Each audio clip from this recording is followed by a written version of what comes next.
Mes objectifs sont déjà en moi, j'ai juste besoin de les libérer et de les nourrir pour qu'ils grandissent. Ça, c'est une très belle pensée que vous pouvez utiliser parce que, en règle générale, on a tendance à nourrir toutes les évidences négatives du pourquoi on n'y arrivera pas, au lieu de nourrir celles qui nous disent on a les outils en moi et ils sont juste là et on n'est pas en train de leur donner de l'importance, on n'est pas en train de les mettre assez en lumière. Hey, bienvenue dans le podcast Être audacieuse. Je suis Tiffany, coach de vie pour les femmes indépendantes et entrepreneurs. Je partage avec vous les outils pour vivre pleinement votre vie, vos choix, tout en gérant votre esprit et en vivant vos émotions. Allez, on embarque! Salut à toi, bienvenue dans ce nouvel épisode, un peu mystique, je dirais. Rien qu'avec ce petit titre, réveille ton potentiel intérieur. Aujourd'hui, j'ai envie de parler d'imagination, j'ai envie de parler vraiment de ça, de ce pouvoir intérieur, souvent qu'on méconnaît avec conscience. Je pense que on en a tous expérimenté ce pouvoir, mais sans vraiment le faire intentionnellement et se rendre compte que ça peut être un pouvoir. Pourquoi je dis ça ? Parce que je suis quasiment certaine que nous avons tous vécu des situations où on a invité des ressentis émotionnels, on a invité des émotions, des sensations même parfois très intenses en réaction à une imagination, à une situation qui était complètement fictive. Un exemple typique, c'est quand on s'imagine le soir, ça m'est arrivé plein de fois, je suis une nana hyper peureuse et mettez-moi dans une maison toute seule et alors là, je peux m'imaginer tous les scénarios de films d'horreur et de thrillers et de suspense à en être carrément tétanisée dans mon lit. Ça m'est arrivé plein de fois, on le voit bien sûr chez les enfants qui ont peur du monstre ou qu'il y a quelque chose derrière la porte ou quand on sent des vibrations et on s'imagine plein de scénarios et on crée dans notre situation réelle, on invite des émotions qui sont réelles, où notre corps va réagir d'une façon complètement authentique. C'est le cas aussi, et j'espère que vous l'avez vécu, et si vous l'avez pas vécu, je vous invite à le faire, mais d'arriver parfois même à un orgasme juste avec notre imagination ou avec des rêves, non ? Est-ce que ça vous est déjà arrivé d'avoir un orgasme en dormant ? C'est une sensation magnifique à avoir, et tout ça, ces petits exemples, alors on peut en imaginer plein, c'est inviter la joie dans son quotidien en se remémorant des expériences passées. Je pense que c'est des choses qu'on a tous vécues, mais qu'on n'utilise pas intentionnellement. On pense que ces situations nous arrivent, non ? Ces moments magiques où on invite ces émotions, où on les génère pour nous-mêmes, comme si finalement elles nous tombaient dessus. Mais ce que je vais vous inviter à travailler aujourd'hui, et je vais essayer même de vous mettre en pratique ça, de vous inviter à le mettre en pratique, c'est de le faire intentionnellement parce que vous pouvez inviter des émotions dans votre vie qui sont utiles pour travailler, par exemple, face à un objectif, pour essayer de devenir une personne que vous pensez ne pas être aujourd'hui.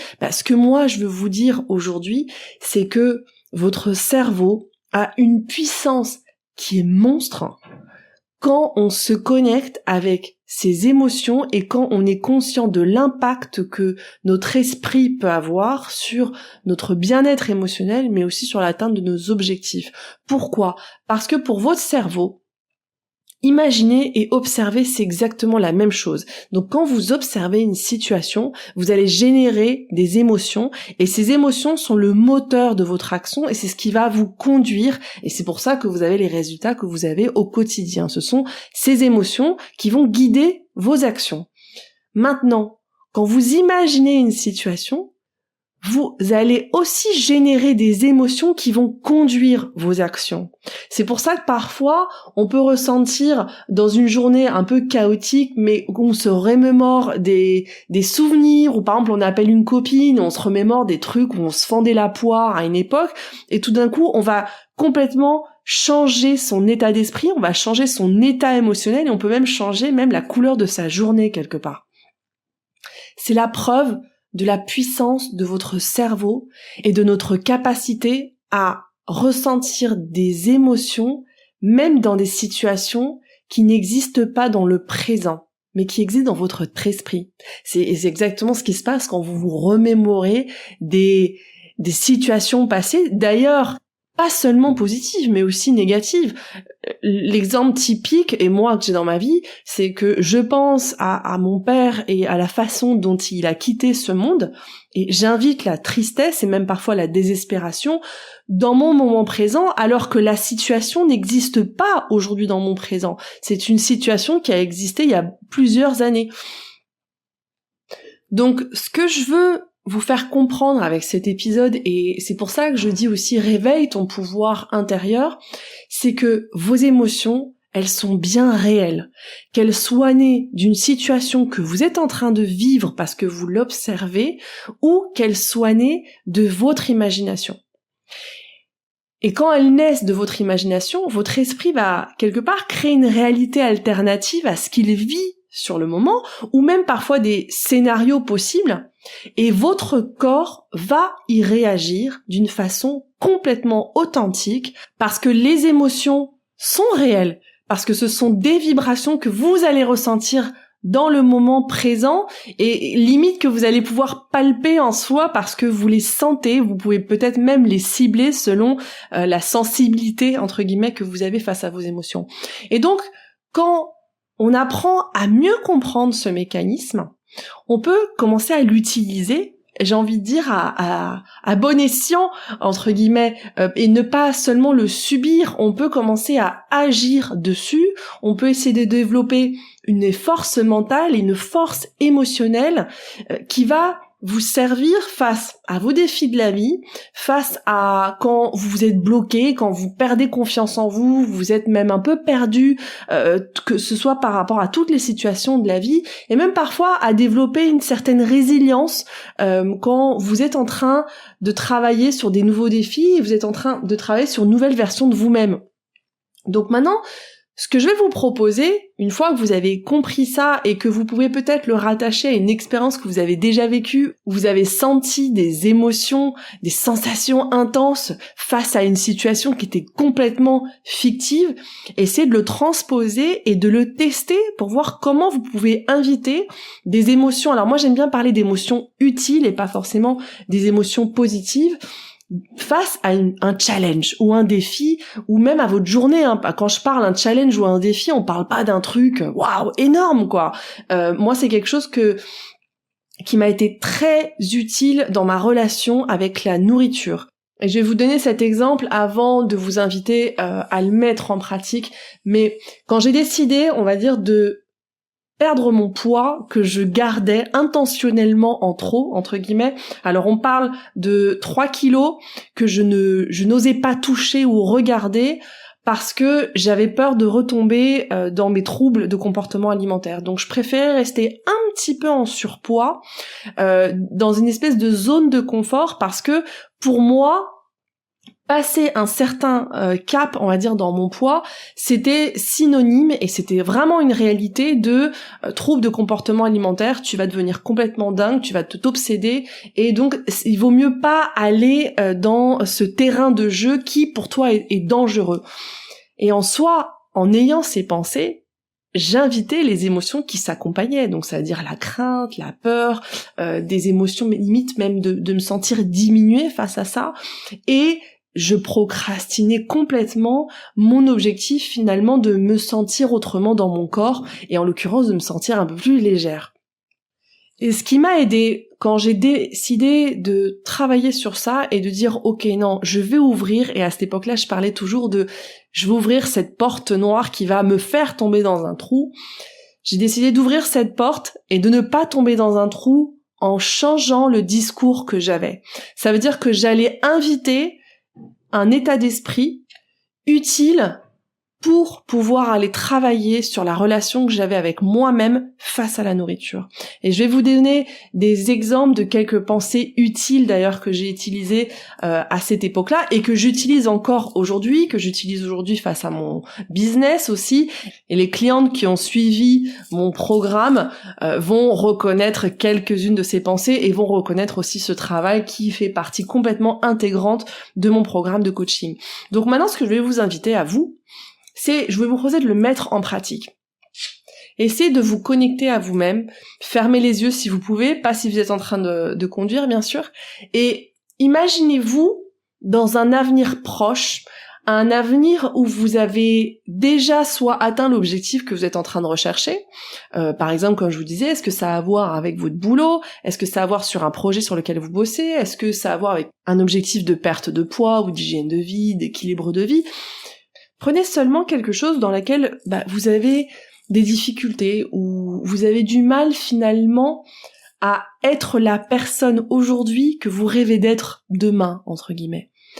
Respirez et laissez-vous envahir par les émotions qui appartiennent à ce futur vous qui a déjà atteint cet objectif.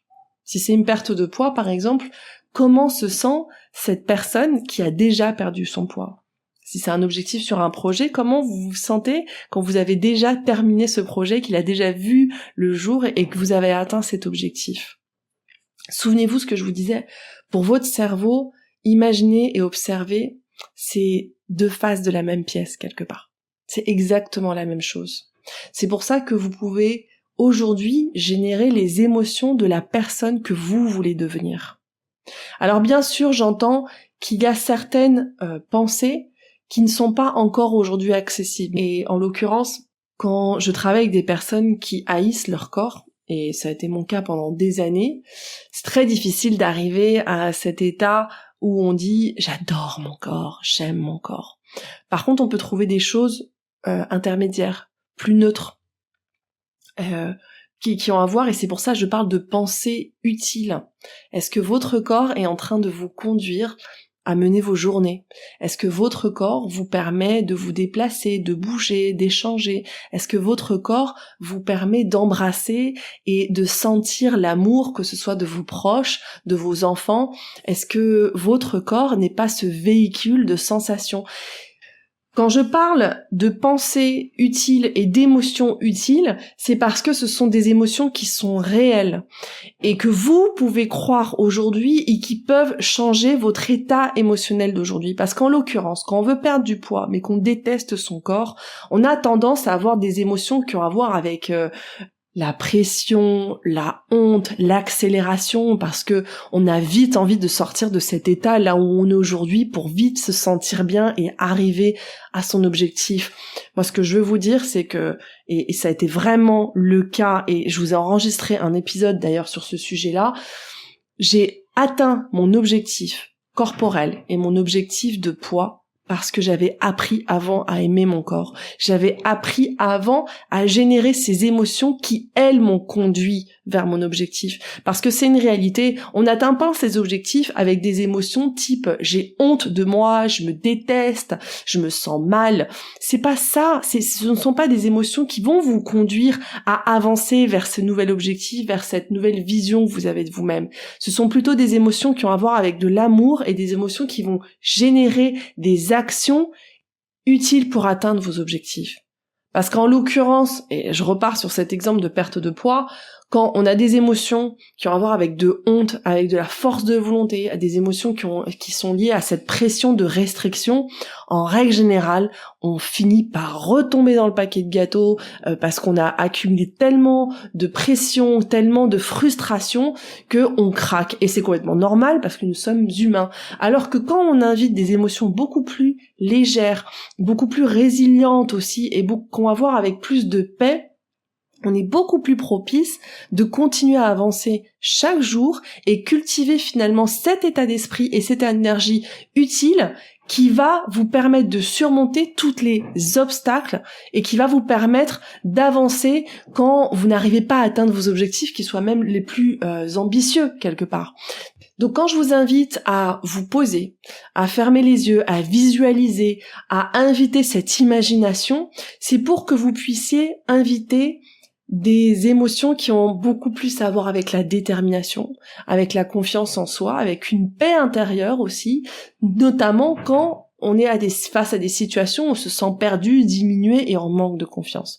Donc, je vais vous partager quelques pensées qui, moi, sont utiles et qui m'aident au quotidien, qui m'ont aidé, par exemple, dans cet objectif de me réconcilier avec mon corps, d'atteindre mon objectif de poids, mais surtout d'atteindre cette tranquillité intérieure qui est, je dirais là, la plupart du temps face à mon assiette. Il y a forcément aussi parfois des moments où on glisse et où tout n'est pas rose et tout n'est pas parfait, et ça veut seulement dire qu'on est être humain.